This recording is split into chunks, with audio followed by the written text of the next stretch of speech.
Quasi 3.000 guariti in un giorno e nuovo record, si confermano in calo i ricoveri, ma le vittime sono più di 400.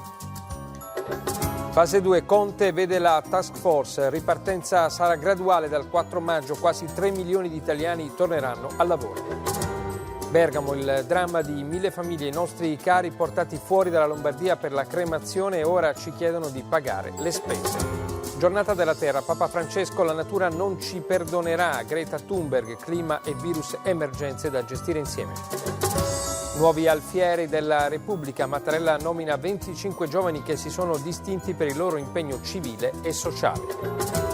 Maturità, si punta al 17 giugno come data per l'orale, la ministra Azzolina in aula se ci sono condizioni di sicurezza.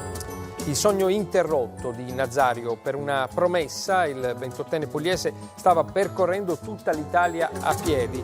Il virus l'ha bloccato in un bosco della Valtellina. L'isolamento ci aiuta a capire chi siamo davvero, dice. Buonasera dal TG1, quasi 3.000 le guarigioni nelle